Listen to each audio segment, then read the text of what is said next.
रुक करेंगे आबू राज का, जहां पर मुख्यमंत्री भजनलाल शर्मा कई विकास कार्यों की सौगात देने के लिए पहुंचे हुए हैं। सीधी तस्वीरें आबू राज से।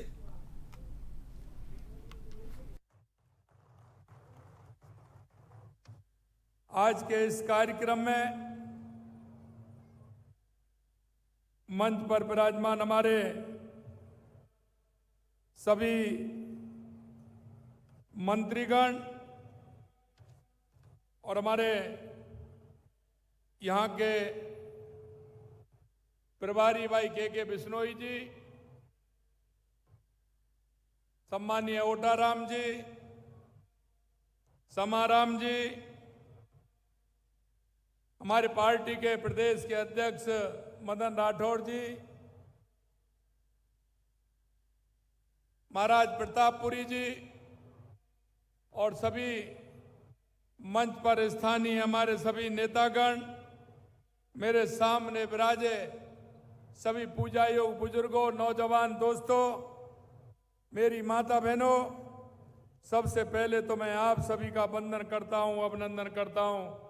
आप सभी को मैं प्रणाम करता हूं। आज मुझे बड़ी खुशी हो रही है कि मैं आपके बीच में इस आबू राज की पावन धरा पर आया हूं। मैं सबसे पहले भगवान दत्तात्रेय जी को प्रणाम करता हूं, आबू राज की इस धरती को नमन करता हूं। आबू राज हमारी सांस्कृतिक विरासत का प्रतीक है, क्योंकि हमारे देश के यशस्वी प्रधानमंत्री नरेंद्र मोदी जी कहते हैं कि विकास और विरासत दोनों साथ साथ चलने चाहिए। हमारी विरासत को भी हमें संभाल के रखना चाहिए। ये आबू राज हमारी विरासत है, हमारी सांस्कृतिक विरासत का प्रतीक है। यहां संतों, ऋषियों, तपस्वियों, आध्यात्मिक गुरुओं ने साधना की है। यह साधना की भूमि है। यह अर्बुदा माता की पावन भूमि है। अरावली पर्वतमाला का ये मुकुट है। यह गुरु शिखर की दिव्य चेतना की अलौकिक भूमि है। मैं इस भूमि को बार बार नमन करता हूं, इस भूमि को मैं प्रणाम करता हूं। मेरे भाइयों, देश के यशस्वी प्रधानमंत्री नरेंद्र मोदी जी के नेतृत्व में गुलामी की जो मानसिकता है, देश के यशस्वी प्रधानमंत्री के नेतृत्व में हम उसे बाहर निकल रहे हैं। ऐसे जो चिन्ह हैं, जो हमारी सांस्कृतिक विरासत को उन्होंने मिटाने का काम किया, उन्होंने नाम बदल करके उसकी पहचान भुलाने का काम किया। और जब कोई राष्ट्र अपनी पहचान को भूलता है तो स्वयं को खो देता है, लेकिन जब पहचान लौटती है तो राष्ट्र का आत्मविश्वास भी लौट करके आता है। पिछले 12 वर्षों में माननीय प्रधानमंत्री जी ने गुलामों की प्रति को और उससे जुड़ी नीतियों को मिटाने के लिए अनेक कदम उठाए हैं, जिनसे हमारा देश स्वाभिमान के साथ तेजी से आगे बढ़ रहा है। देश का विचार, देश का व्यवहार दोनों गुलामी की मानसिकता से मुक्त हो रहे हैं। माननीय प्रधानमंत्री जी के आजादी के 75 वर्ष पूरे होने पर देश के लिए पंच प्रण का विजन रखा था, और इसमें विकास का संकल्प, कर्तव्यों की प्रेरणा, गुलामी की मानसिकता से मुक्ति का आह्वान और अपनी विरासत पर गर्व का बोध हो, यह माननीय प्रधानमंत्री जी ने किया है। हम इसी भावना को अनुरूप गुलामी की मानसिकता को खत्म करने के लिए कुछ महत्वपूर्ण नामकरण किए गए हैं।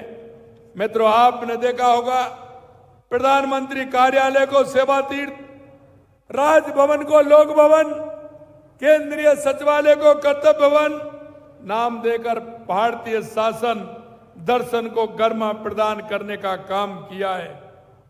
और औपनिवेशिक काल में दिए गए नाम भारत की गुलामी की पहचान दर्शाते हैं। इनसे मानसिक स्वतंत्रता की भावना को बल मिला है। और आपने देखा, कर्तव्य पथ जैसे नाम जनता को उत्तरदायित्व, सेवा, कर्तव्य की ओर प्रेरित करते हैं। मित्रों, भारतीय नौसेना ने गुलामी के निशानों को उतारकर छत्रपति शिवाजी महाराज के प्रतीक को धारण कर लिया है। नेताजी की अंडमान निकोबार द्वीप की ऐतिहासिक यात्रा के 75 वर्ष पूरे होने के उपलक्ष्य में हैवलॉक द्वीप को स्वराज और नील द्वीप को शहीद द्वीप और राजद्वीप को नेताजी सुभाष चंद्र बोस द्वीप का नाम दिया है। और यह मन और मानस की आजादी का लक्ष्य हासिल करने तक निरंतर चलने वाली यात्रा बन गई है। आज हमारा प्रदेश भी माननीय प्रधानमंत्री जी की विरासत भी विकास भी के मूल मंत्र को लेकर के आगे बढ़ रहा है। हमारी सरकार मानती है कि विकास तभी सार्थक होता है जो अपनी संस्कृति और विरासत को लेकर के आगे बढ़ता है। इसी भावना के अनुरूप आबू पर्वत को उसका गौरवशाली आबू राज नाम देने का काम हमारी सरकार ने किया है।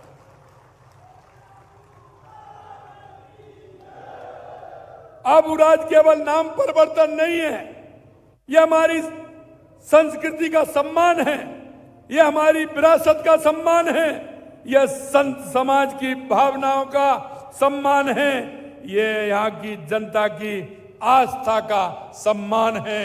साथियों, यह हमारी वो तपोभूमि है। इस तपोभूमि में हमारे संतों ने, मुनियों ने, ऋषियों ने यह तपस्या की है और इस राष्ट्र को एक सांस्कृतिक चेतना का मार्ग प्रस्तुत करने का काम किया है। यह वो भूमि है और इसलिए मैं कहता हूं कि हमारी सरकार विरासत के सम्मान के साथ ही प्रदेश के समग्र विकास के लिए अनेक कदम उठा रही है। आज सिरोही जिले में आप देख रहे हैं कि हमने लोकार्पण भी किया है, लेकिन मेरे भाइयों मैं कहना चाहता हूं, ऐसे गुलामियों के जो नाम है उनको भी हमने समाप्त करने का काम किया है और हमारी विरासत को भी सजोने का काम किया है। हमारी शेखावाटियों की जो हमारी राजस्थान के अंदर हमारी हवेलियां हैं वो हमारी विरासत है, उनको भी संभालने का काम हमारी सरकार कर रही है। हमारे जो तीर्थ स्थल हैं, हमारे जो मंदिर हैं, उनको भी संभालने का काम देश के यशस्वी प्रधानमंत्री नरेंद्र मोदी जी ने किया है। चाहे 500 सालों से आप देख रहे थे भगवान राम का मंदिर, राम लला हम आएंगे, मंदिर वहीं बनाएंगे, वो चरितार्थ भी देश के यशस्वी प्रधानमंत्री